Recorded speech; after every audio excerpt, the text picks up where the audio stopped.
Good afternoon and welcome to the Young Student Initiative, Students Speak. I'm Nima K. Okonkwo. Today's discussion will cover various aspects of the public school education experience from the unique perspective of our children. As the primary recipients of the decisions we make, as parents, teachers, and administrators, the thoughts and ideas of our children are invaluable and can serve as a lesson on how to connect with them, motivate them, and inspire them to reach new heights. So before I begin, I would like to introduce my panel. Leah George, how are you? Good. Good. Mm-hmm. So I understand you're a world traveler, a bit of a world traveler. Yeah, I love traveling. And you visited India recently. For 2 months. 2 months, how was it? Did you do anything cool? Yeah. Like? I rode an elephant. Ah. That was An elephant? Yeah. Nice. All by yourself? With my brother. Oh, okay. There he is. Very cool.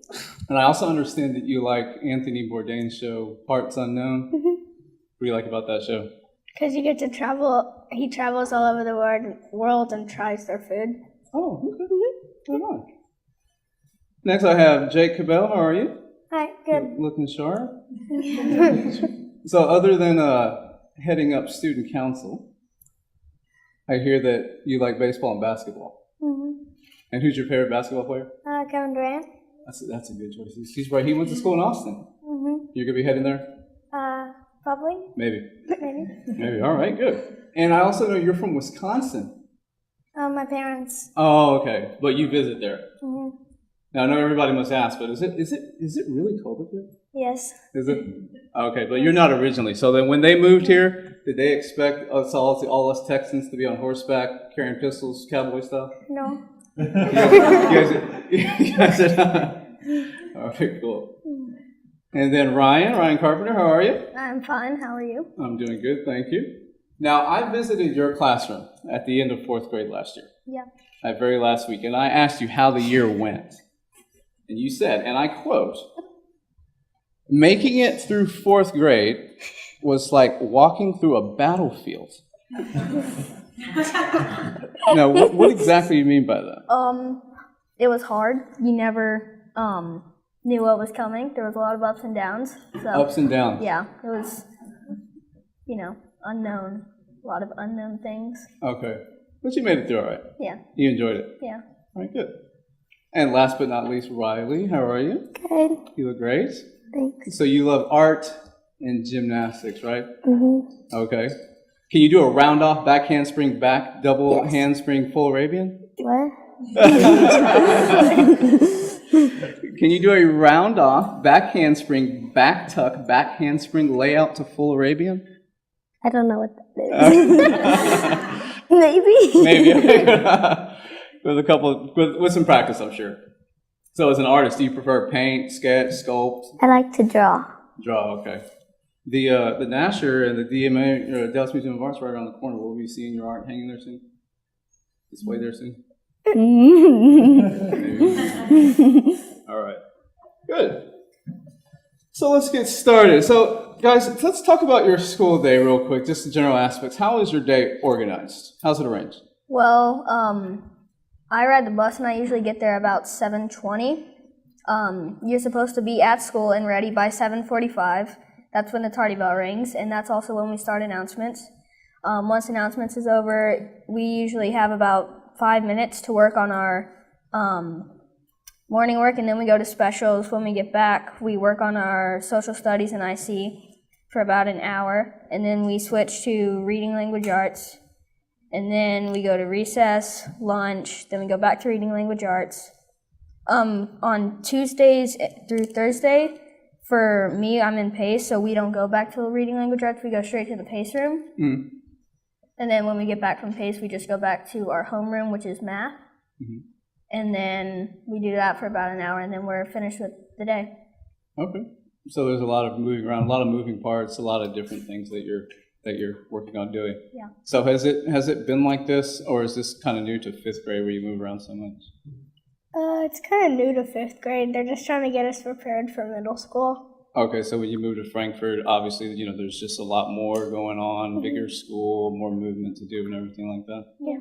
Okay. In 4th grade, we did a little bit, but we do more in 5th grade. Okay, so they're scaling you up, just preparing you gradually for the jump to middle school then.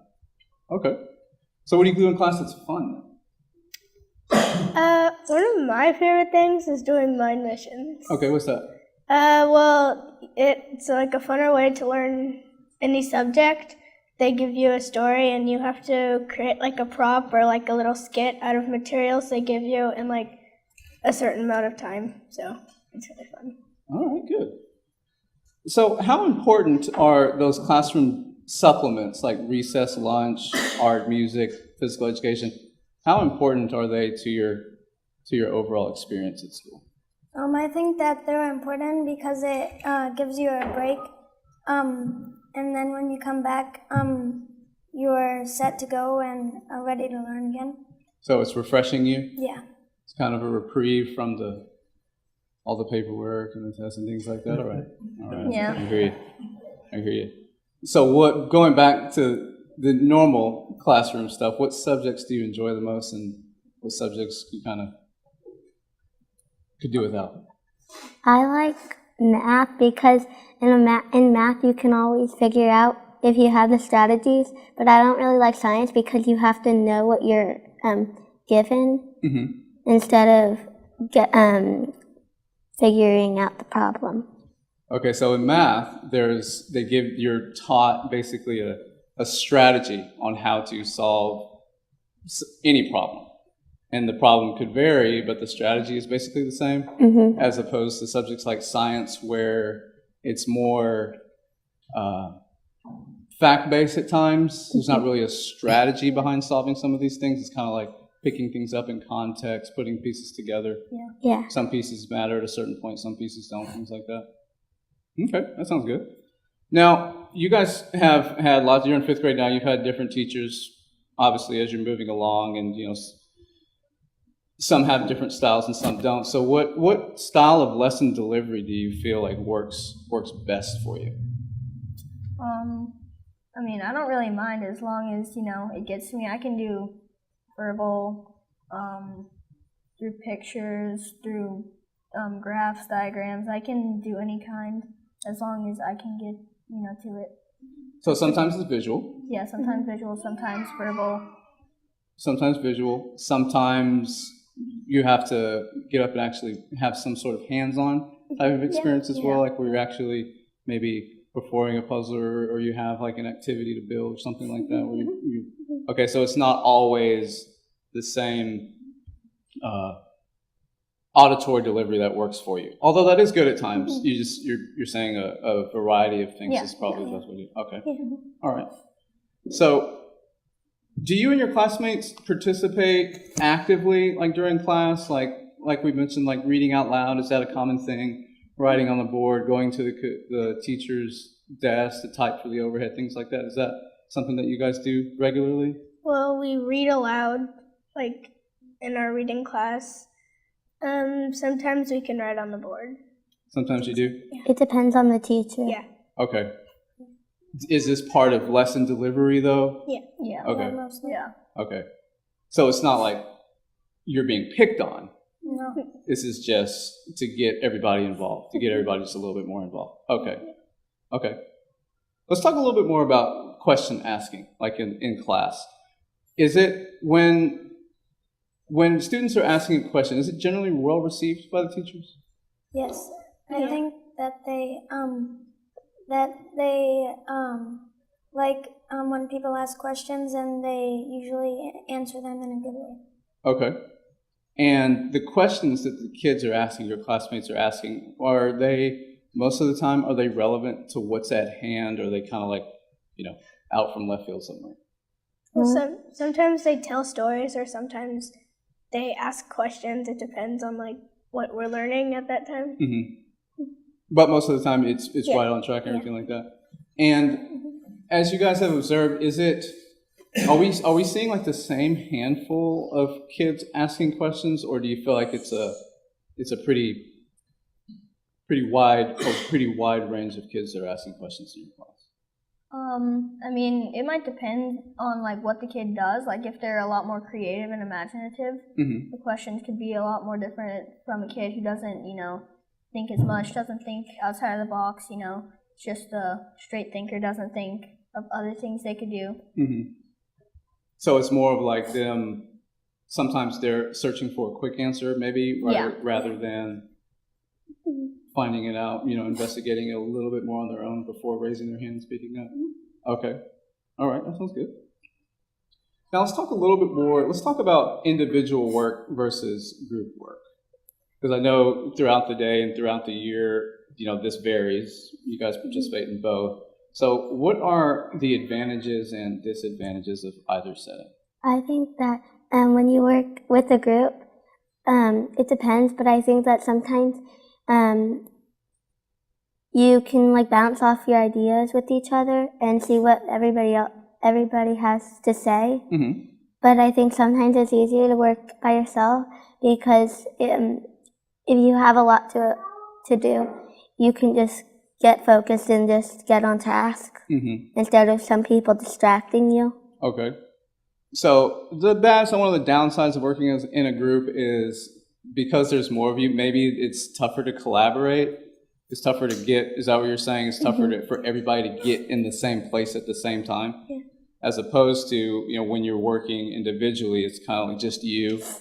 But I think you mentioned something like very valid. I think it's great that you guys use that time to bounce ideas off of one another, because going back to kind of question asking just a little bit, do you find that maybe some of the kids that are in your group, they might be reluctant to ask the teacher questions, but they feel more comfortable asking you questions? Yeah. And I think sometimes that some kids don't participate that much, and that could be a disadvantage of the group work.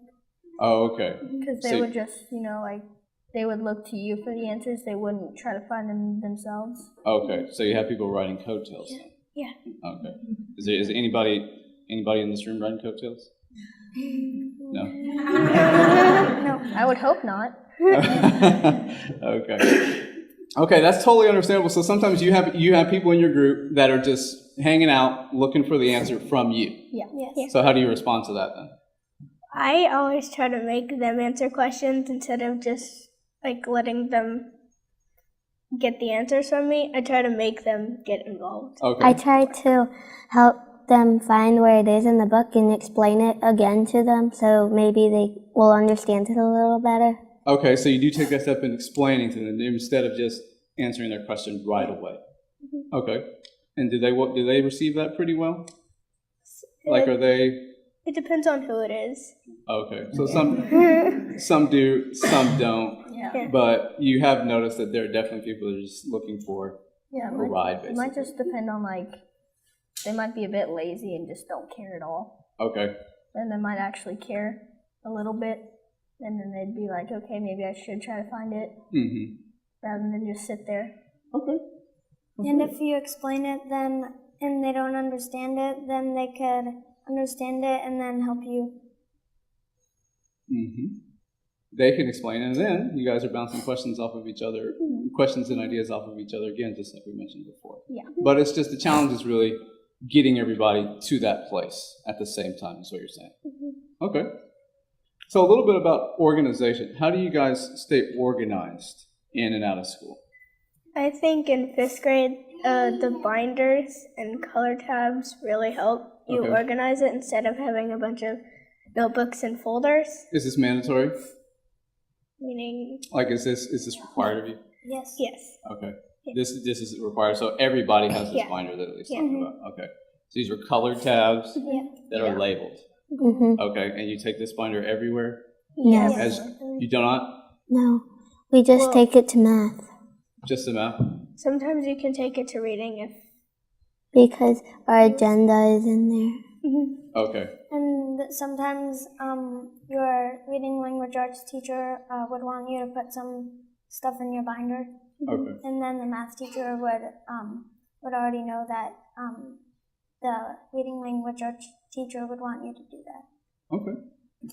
So organization is a good thing in school. How does it feel when you're not organized? I feel like you have to find things and it's all clustered and nothing's in where it's supposed to be. I know there's nothing like looking for something and not being able to find it. Yeah, you get Especially- panicked. Go ahead. easily. You get panicked really easily, and Especially like when you're sitting in class and Yeah. your teacher's Yeah. asking for it. It's time to turn it in or something like that. Or you get home and your mom or your dad knows that there's something that you're supposed to have and you can't find it. It's the worst, isn't it? Yeah. Okay, good.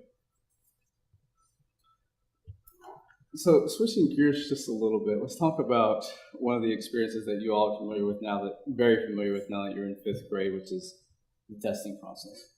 Yes. So how do you feel about tests? Sometimes I feel like when I see a test and I do good on it, that my teacher always tells me if I'm doing good or bad. But if somebody else is telling me if I'm doing good or bad, it sometimes motivates me. Someone else, like as in one of your other students? No, like for the STAR test, when somebody else tells you how many you get wrong or how you do on it. Okay. So you find a little bit more motivation or a little bit more inspiration when it's somebody else other than your teacher? Why is that?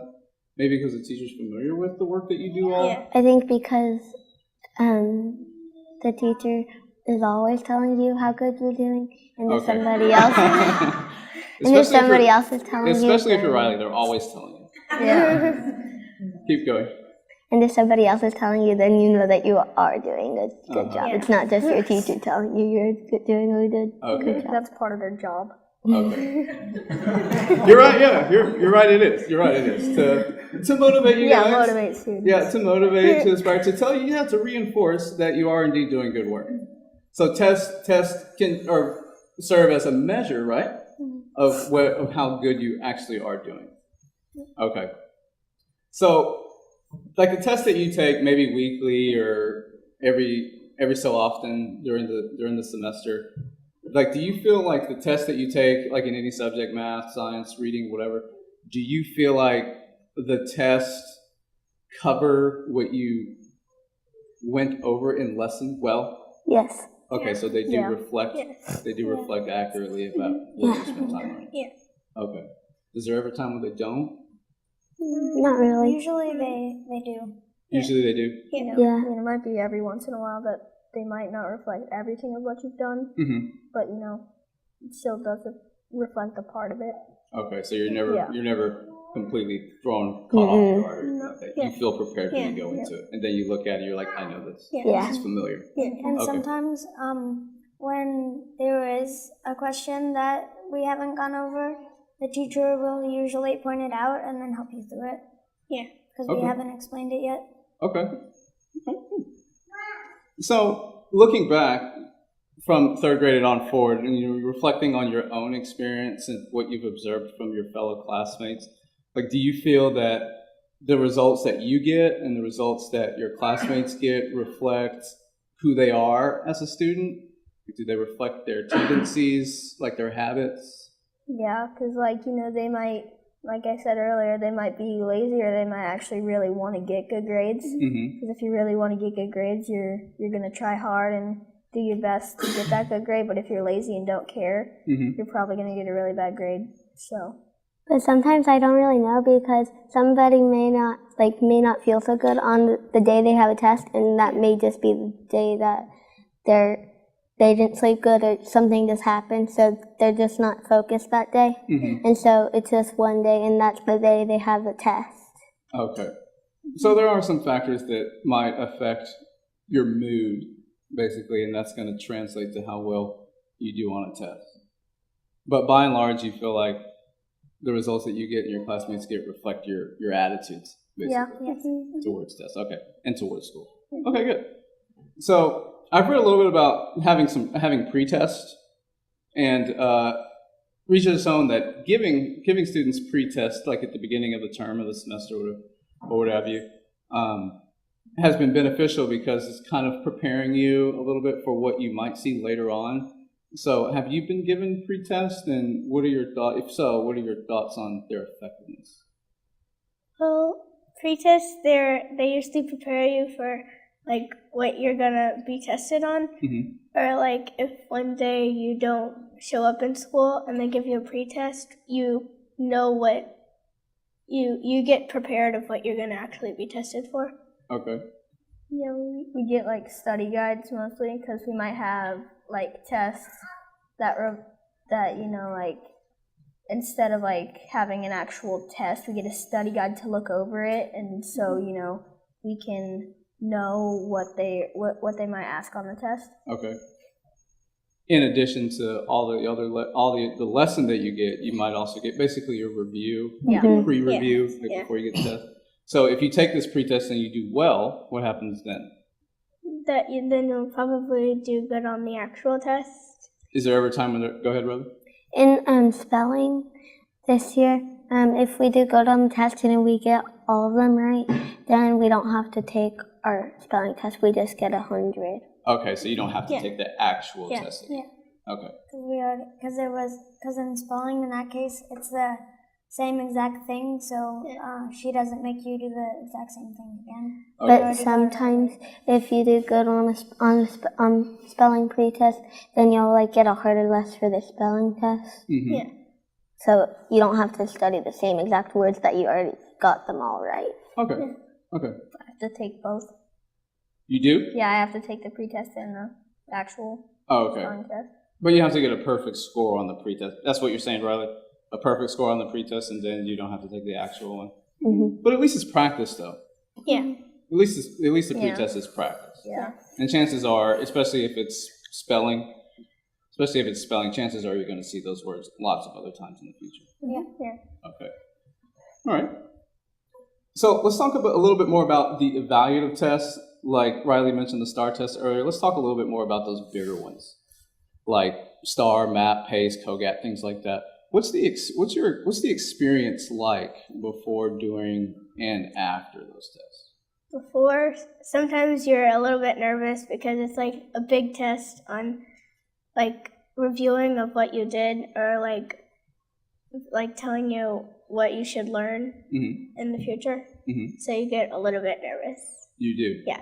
Okay. And which tests are we talking about particularly? The STAR test. Okay, and this is like a once or twice a year type of thing? Yeah. Yes. Okay. Depends on the grade you're in. Okay, so this is a cumulative test, meaning that this is a lot of stuff that you've covered throughout the year. So beforehand, you might feel a little nervous? Yeah. Why nervous?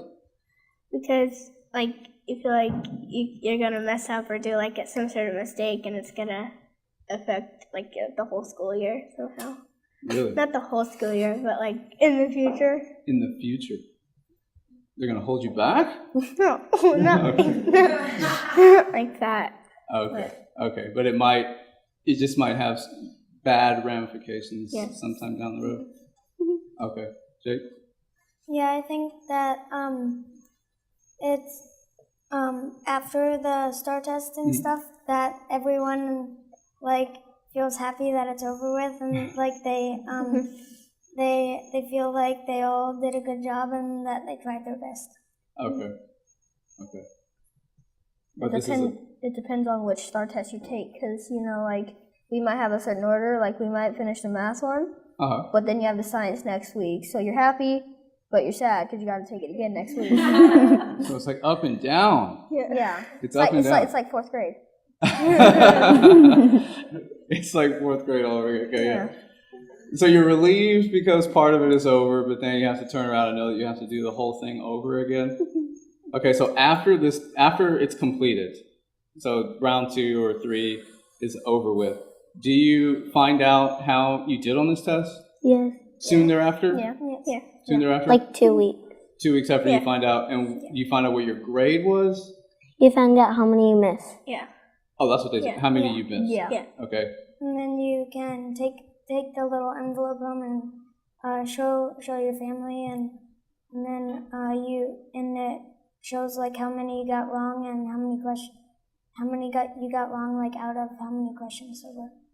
Okay. Hope your parents won't kill you for getting a bad grade. So that's what you're talking about, the negative ramifications. Mom's gonna come after you. Yeah. Okay. Now, you don't actually get the test back though? No. Okay. So there's not a time where you can review They tell you how many you Yeah. missed, but there isn't a time where you can look at the one specifically that you missed and maybe go over them again. That And you that can, they don't bring the test home with you. You don't get the test. keep it. back. go ahead, Rod. Oh, I wasn't sick.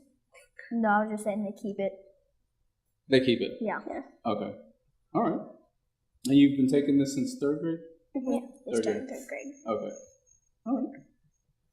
Now, tests are a way of evaluating your performance and everything like that, and grades are obviously the easiest way to mark how well or not well a student has done. But other than grades, how else are you recognized or rewarded for what you do? In the assembly, they call out people who have, like, their overall grade is like an A or a B or just A's. So there's an A honor roll Yeah, and there's an AB honor and roll. there's an AB honor roll. And how often do they do this?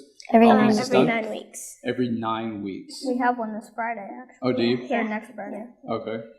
So the AB honor roll. So how important is it for you to have that distinction? Are you guys A students? Yes. Yeah. Yes. So how important is it, Riley? How important is it to Not have your name important to called? me. It's not important to me. It's not important. It's not important to you to have that recognition. Not really. Like, cause if I have my grades and I know I did good, I don't really care if everybody else knows I did good. It's just really up to you. It's really on you. Yeah, because I Go don't ahead. really Amy. care if anybody knows I did good. Okay. What about the rest of you? How do you feel about having that recognition? Sometimes you can have a grade that you personally don't think is good, but other people think it's really good. And so you don't feel good about it, but other people are telling you you did a really good job. So it's kind of like a confusing. Okay. Yeah. So based on your standards, you may not feel like you did well Yeah. at times. But then somebody else looks at your grade and they're like, wow, you did do well. Yeah. So basically what you're saying, there are times when other students are using you guys as a measuring stick against Yeah. their own performance? Yeah. Yeah. And sometimes when they see that like you got on the A honor roll, it'll motivate them and they'll try harder the next 9 weeks to try to get on the A honor roll. Okay. Because of your grades. Yes, they look up to you, I guess, in a way. So is there competition? No. No. There's not much competition between you guys, the students? No. Okay. But basically, by saying that, it's certain people expect, now that you're in 5th grade, you're saying people expect you to have certain marks. Yeah. Yeah. Okay. Yeah. And whose expectation is this? Other students? Who Yeah, else? Who other else? students. Who else might expect? Maybe teachers. Parents. Parents. And do you meet those expectations regularly? Sometimes you can make a few mistakes, but yeah. A few mistakes is all right. That's how you get better, right? Okay. Now, what happens if you're sitting at the assembly and your name's not called for the AB honor roll or the A honor roll? People are like, Oh no. wow. Like, Whoa. they're like, Whoa. what? I didn't know, they did that. And it could, they think that you didn't do very good just because you normally get better grades. Mm-hmm. So you're talking about another student. Yeah. Okay. Who knows you and expect you to get, good grades. Mm-hmm. So this expectation that you carry from your peers, is this something that motivates you guys? Is this important as well? This isn't important because it's still you. Yeah. What if you did a good job? If you knew that you worked hard, then that's all you need. Mm-hmm. Yeah. Well, that's good. Now, you guys are evaluated all year long with grades and tests and things like that. But I'd like to ask you guys about evaluating your teachers.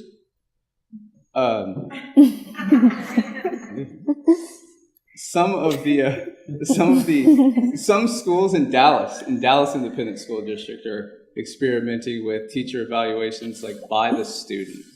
Like as a college student, at the end of every semester, it's mandatory for us to have this survey basically where we bubble in answers, very good or not good at all, things like that, and then we write what we thought about the class and the teacher and stuff like that. Now, how would you guys feel about having an opportunity like that at your school? I would like it, but sometimes you have like a close relationship with your teacher and you don't feel like you want to like tell them what's like what you don't like about them. Kind of. I like everything. Like everything? So, Whatever I tell them, I like. I'm not gonna lie to them. okay, Yeah, I agree with that because when you tell them what they need to start doing more Mhm. or start doing less of, it helps them improve to be better in the future. Right.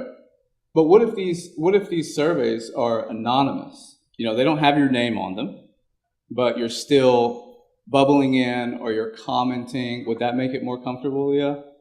Because you don't want to hurt anyone. You don't want to hurt anyone's feelings. Yeah. So would it make it more comfortable if it was anonymous?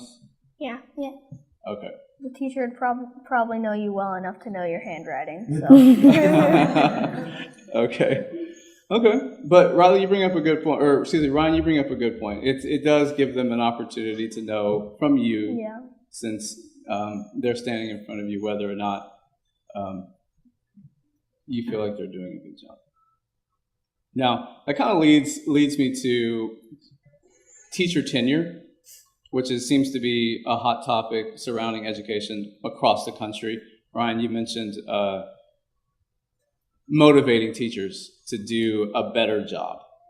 So what are your thoughts about teacher tenure, basically?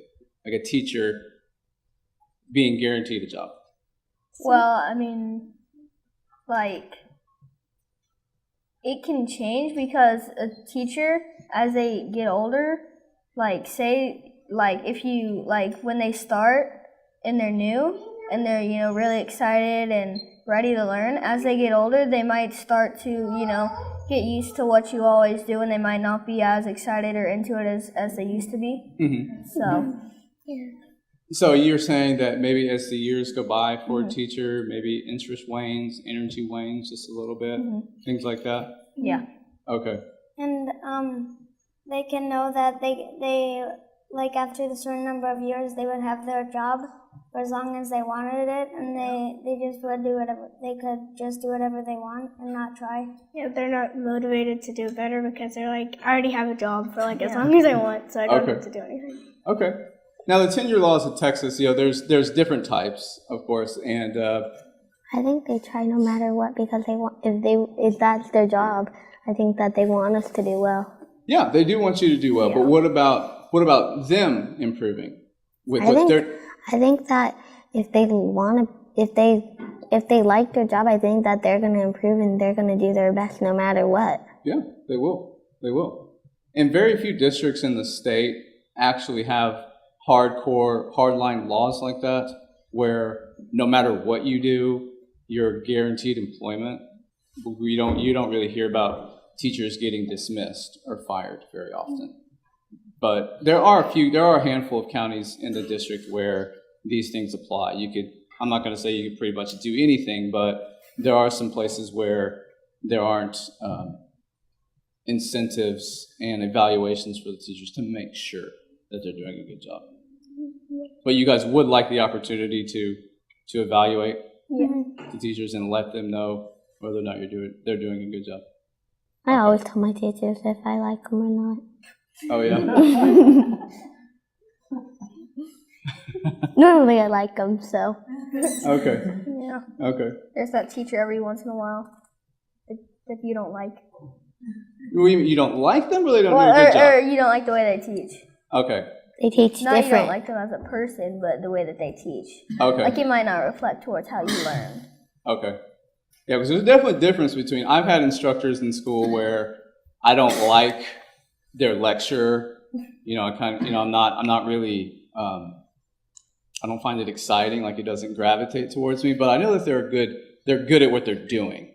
Yeah. So you're saying that there's a difference between a good teacher and one that you don't like. Yeah, one that doesn't, Okay. that you don't understand as much. Okay. So what about those teachers that you do like? What are they like? What qualities do they possess? They're very charismatic and always excited to learn. Mm-hmm. And they don't like just read from their textbooks and tell you to just open to a page and do it. They make you do activities and use your brain and be creative. Okay. Yeah, they usually explain the lesson in deep detail. Like even if you're reading in your textbooks, like they read from your textbooks and then in their own words tell the story from their point of view. Okay. And like if you're like in social studies, then they could tell you like a time when they went somewhere. If like, for example, if they went to Washington D.C. and we were learning about something in Washington D.C., they could tell you about an experience there and put you in those shoes of somebody who was there. Okay. So it's kind of like giving you an opportunity to relive the actual experience from their perspective. Yeah. So it's not always reading from a textbook, the same old stuff all the time. So basically, energy and charisma and excitement are the things that make a good teacher and one that you like. Okay, and one that you like. All right, that sounds good. I'd like to take a few questions from the audience if we have any.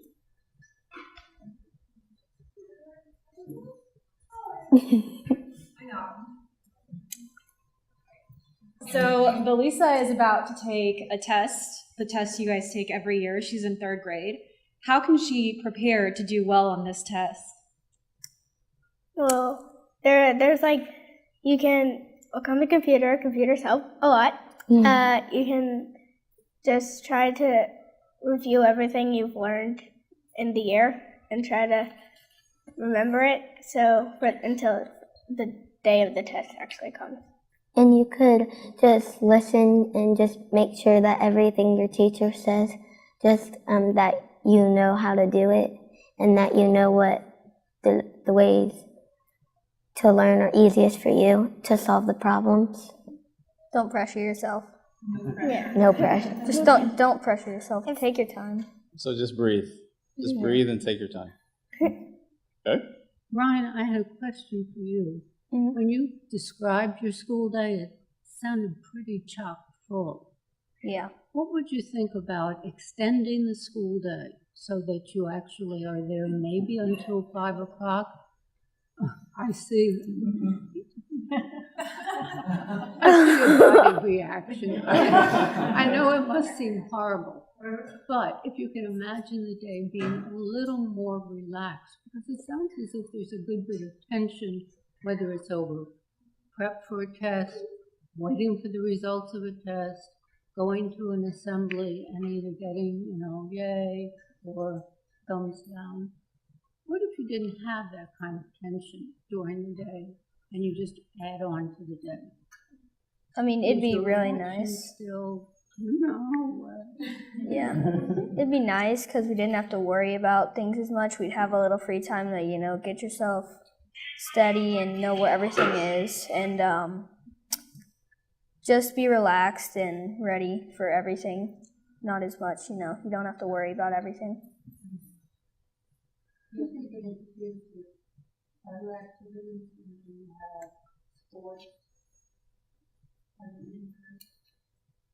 I play soccer actually, and extending the day it might make my life afterwards a bit harder because I have practice every Monday and Wednesday or Thursday, and we have to.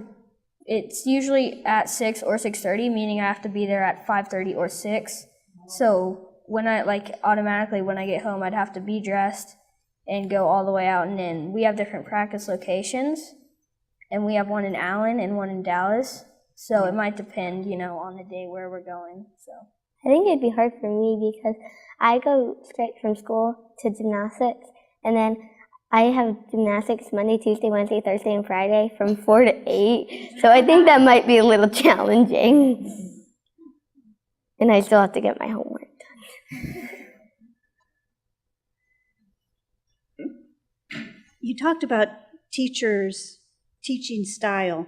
Do you find that it changes between subjects? And as you go from, say, art and PE into math, do you want a different style of teaching? Do you want the same kind of teacher in every subject?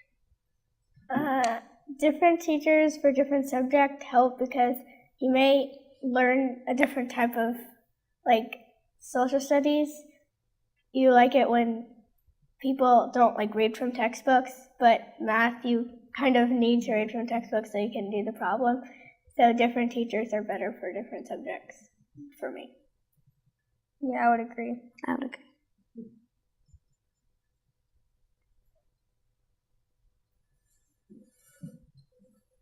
Earlier, you guys mentioned using the computer to study. How do you guys feel about using technology in the classroom versus more traditional methods like reading and using your hands?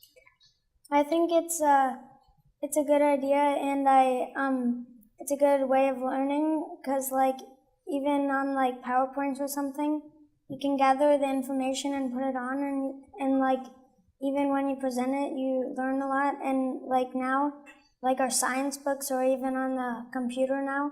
So when we're gonna set up science in a week or two, then we're gonna just log onto the computer and then read from the computer. I have a question. As a teacher, I know that I'm a very structured teacher, so you know exactly what to expect when you come into my classroom. Do you prefer structured versus unstructured, or do you like a mix of both? What would you, if you could have your pick of a teacher, would you prefer the more structured teacher, or would you prefer the more lenient teacher, or would you like it kind of right in the middle? More structure because then I know what to expect for the day. Then I know where I'm going when and what I'm doing when. Right in the middle, because at times they can be strict and really want you to learn, but then there's times where they allow you to do certain things and you don't have to worry as much. I agree with that. I like sometimes they're strict and sometimes they can be fun, and it helps you learn in different subjects. I have a question. Do you all notice that other kids in your same class or around you may respond better to that, either that structured or that more of a more lenient, if you will, conversational type instruction as opposed to straight sit down and read the lesson and get after it type structure? Yeah, because they might have been raised that way. They might have been their parents might have been a bit more lenient on them, or they might have been a bit more strict and really wanted them to learn more, or they could have let them relax a bit most of the time and not worry as much. So yeah. As from the perspective of another student, I had a question about how you study. Do you guys usually find methods on your own that work for you, or do your teachers usually give you methods? For me, sometimes your teacher gives you a couple different ways, and you can see which one works the best for you. I sometimes can make up my own methods using the other teacher's methods, and you can combine both of the ideas together. So just to extend from that, you're saying that you feel like you are getting taught some study skills then, because I think what we're hearing from some older children as they move on to middle school, they feel like that's a huge challenge for them. I didn't feel like I had the study skills, and I wish I had them, because it gets, as you move on, you're required to do more. So you feel good about what you're getting from your classroom and experience. Yeah.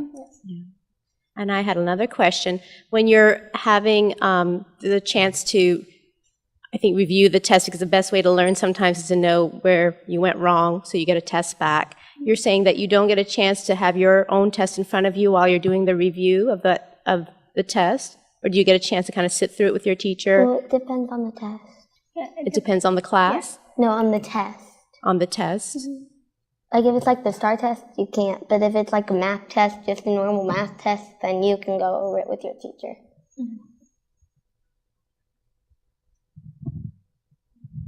Good afternoon. When you guys were in third grade, you took TAKS, and now you're taking STAR. You never had to take TAKS? But you were talking about it's a measurement test and that some students are lazy. do you think it's a fair test? If there was anything you could change, what would it be? And what things do you think should stay the same? Like time-wise, I think it should stay the same because there might be students who might really take their time on the test and might really want to understand it and try to get everything. Yeah, that's the only thing that I would keep. Nothing really that I would change. I think it's pretty fair in that it still covers like most of what you learned over the years. You just have to put it all together, what you learned over the whole year. So we all know we have specials at a certain time of the day.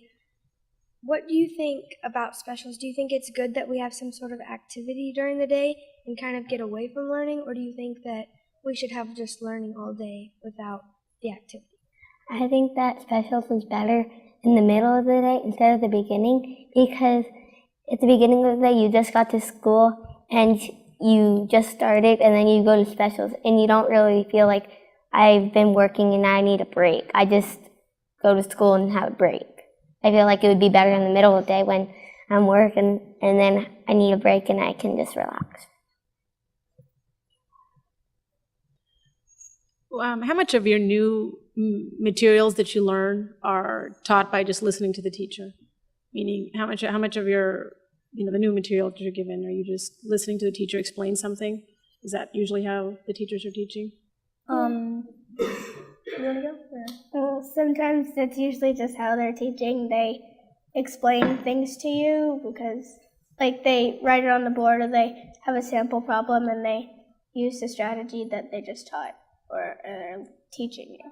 Yeah, the teacher can teach it sometimes, or she could, say like, you could have like rotations and say you go to the computer, she could tell you, go on this website and it could have a lot that it could tell you about maybe the subject that you were looking at or learning about.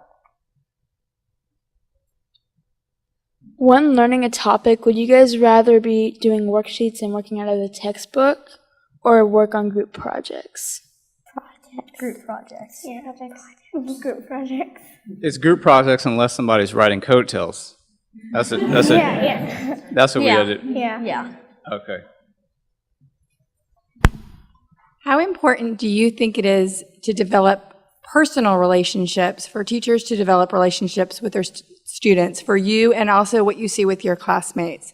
How important do you think the relationship building is within your classroom? I think it's good because then you feel like you want to learn more because your teachers are always there and they're very, very nice, and you would rather listen to them than somebody who's very mean and only teaches you instead of talks to you about stuff other than just school.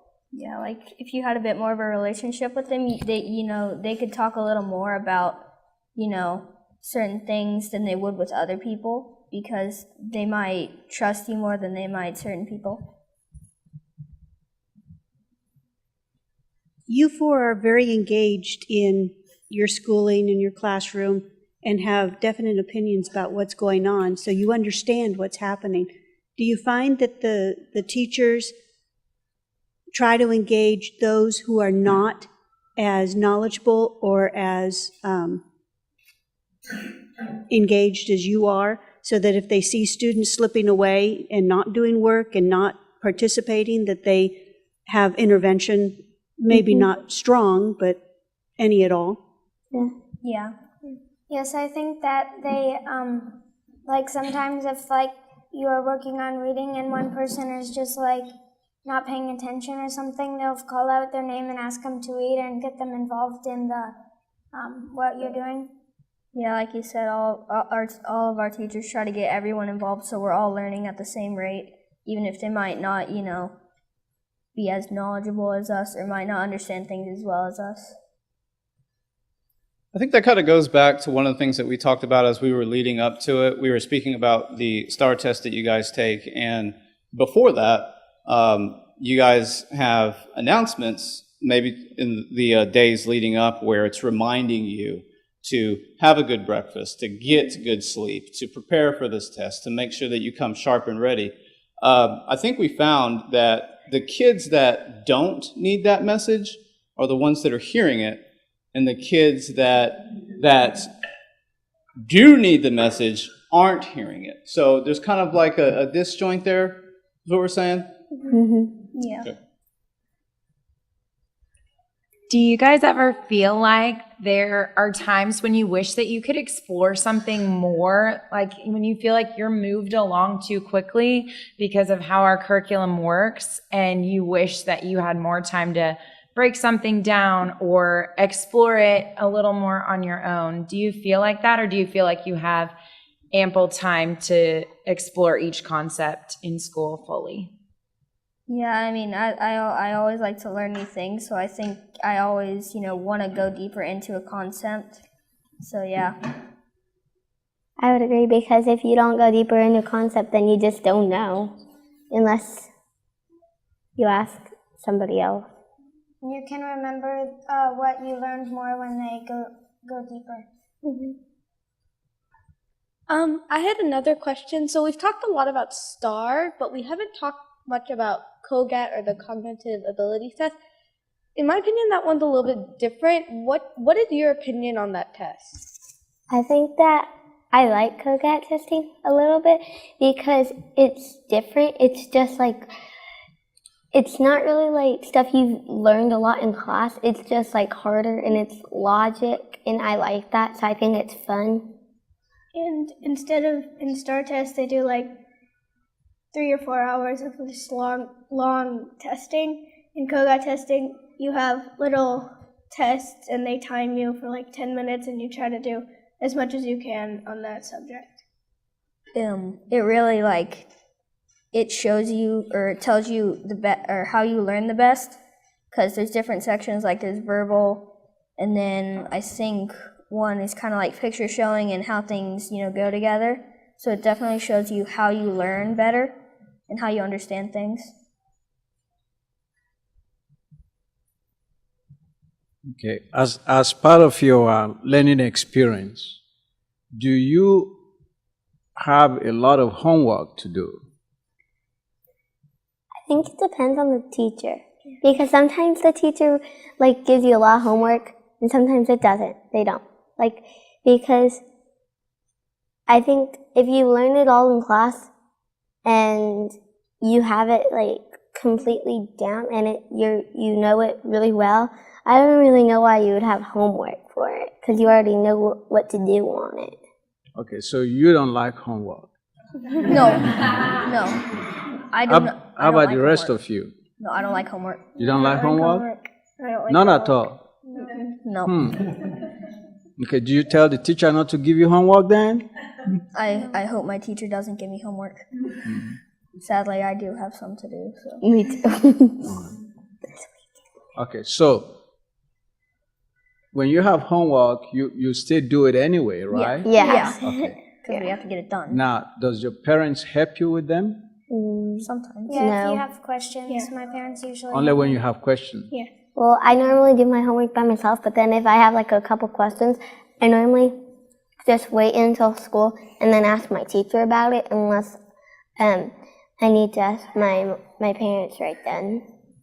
Also, sometimes my parents want to see my homework to see what we're learning in class.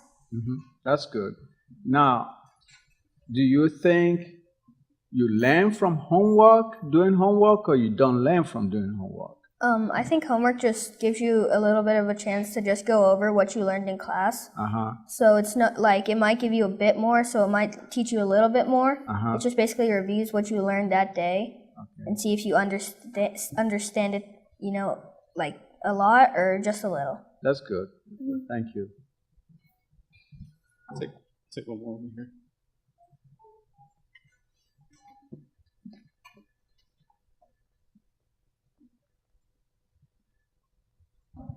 Hello. Okay, one thing that I co-parent with my sister-in-law when it comes to my nieces, and I help do their homework. And we've been doing homework for the last 3 to 4 years. how often do you ask your parents for help? And if you don't ask them for help, why? Is it because your parents don't understand how to do the homework? Because I have sometimes trouble and I have to email the teacher.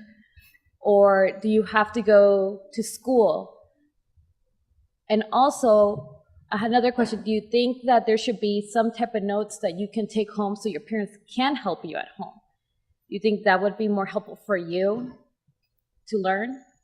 For the first question, I try to do the questions as long as I can. Like, I try to understand them as much as I can, but if I really do need that help, I will ask my parent, and I'll try to help them understand it so they can help me. Yeah, me too. With homework, for like questions that I kind of understand, I would ask my parents, but things that like I totally can't understand and I have no idea what it was, I'd probably ask the teacher. Yeah, me too. First of all, I want to say I'm so proud to see the four of you up there. You guys are awesome students. Thank you. And everyone here is happy to see you. We know that you're very strong and responsible students in the classroom, and you're leaders in your classroom. However, in your class, you have a big variety of students, right? And your teacher has to handle a lot. So do you have any suggestions on how maybe you or we as parents can help your teachers in that really diverse classroom? Because some kids can learn very quickly and easily and they feel strong, and then others are having a tough time. In relation to that question, do you find sometimes you have to kind of help peer teach your fellow students sometimes? And if you're doing that, do you feel like you're still getting what you want out of your own teaching, like staying up to at your level that you feel like you should be at? I think that sometimes when you're explaining something to another student, it helps you understand it more yourself, because when I explain something, I have to know what I'm doing to explain it, so I know what to do. So it helps me sometimes. And sometimes your other classmates don't understand what the teacher is saying, but they might understand what you were saying. So sometimes it's really good to help them out. How do you guys feel about the outdoor learning situations that you have, like the campouts and the field trips? Do you think those are as productive or more productive than just the in-class type of environment?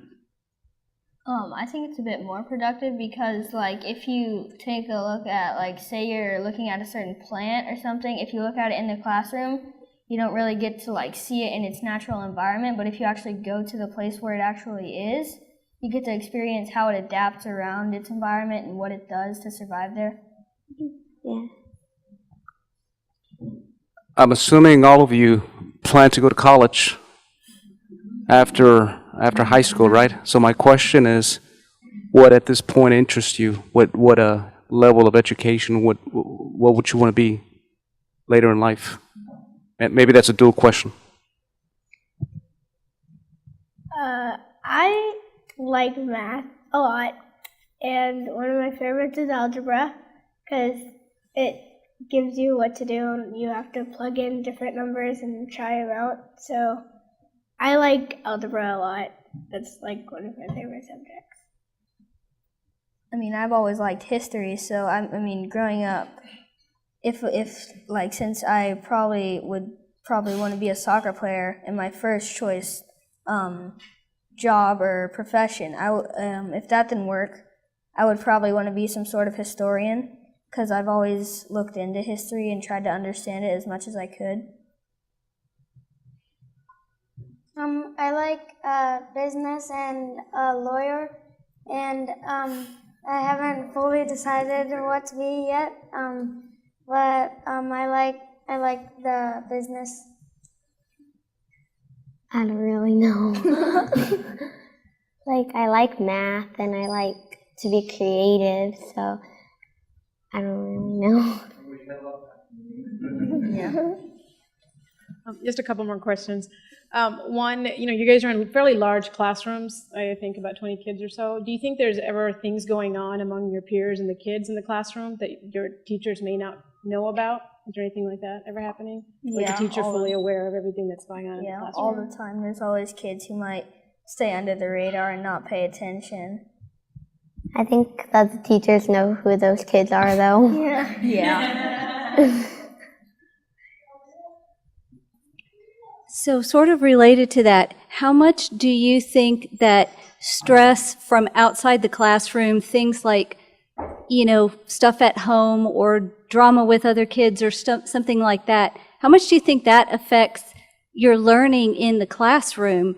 And how can the teachers or your parents or different adults in your life help you with that so that it doesn't affect your learning? Usually the teachers see that something wrong is going on, and they talk to them, and if they don't know how to control the problem, it's a distraction to some people, and they don't some people don't learn as well because they're more focused on that than what the teacher is saying. There's been a lot in the news about bullying. Do you see that a lot at school? How do you deal with it? Since you guys are leaders, what kind of things are you doing and what can we do better to help with that? It's not necessarily like physical bullying, but it might be there's a lot of verbal bullying sometimes where people might say certain things that might hurt or offend other people. I try to stay out of saying that, but I always try to make sure that the people who are getting the stuff said to them, I try to make sure that they're okay and that they're not harmed, so I try to keep them away from whoever's saying it, so that they don't let it happen to them again. Mm-hmm. What can we do better to help those adults? Just if your kid comes home one day and they're sad or something, just try to make them feel better as much as you can and tell them that don't worry about what's happening there, just focus on what you need to do and what's happening at that time. So, as a 5th grade student and knowing that we're going to middle school next year, do you think it's important that we expand our friendship groups or that we try to keep them close in or further let people into kind of our groups of friends, because we all do have those? So, should we expand them or just what's y'all's opinion on that? I think it's good to make new friends. And I also think that the friends that I have, I really like them. But when some new students come, I try to be friends with them, and because they could be a really good friend and a really nice person. And but if you don't take the chance to meet them and try to be their friend, then you'll never know. Yeah, just get as many friends as you can, because if you ever need that support and if not always down in the dumps and you need help, it's good to have friends to help you get back up and support you. And if not just at school, but if something's going on at home, then your friends they'll always be there for you and they can just help you through it. Are any of you all currently in any PE classes, any sort of physical activities? I know a couple of you all say you play sports. Do you feel the school does a good enough job to teach you all about your health outside of school, as far as anything from meal planning to exercising to hygiene to getting enough rest? Do you feel like the school could educate you all more as far as health? Because sometimes parents that they may not, we've all been handed down certain things that our parents taught us, which may not be the healthiest, ideas. So do you feel like the school does enough to kind of change those patterns?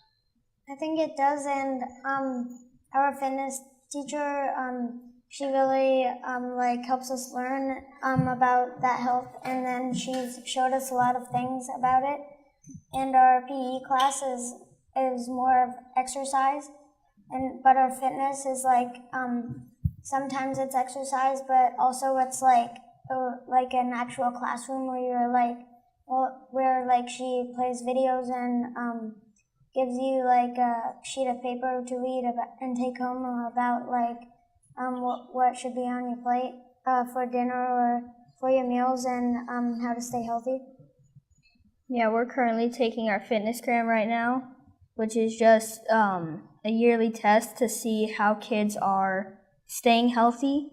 And we're taking this in PE, so basically we just do miles, see how many push-ups and sit-ups, and how if you can touch your toes, and if you can, how far you can reach. So it's just basically it keeps you checked up on how you're doing, like health-wise and hygiene-wise.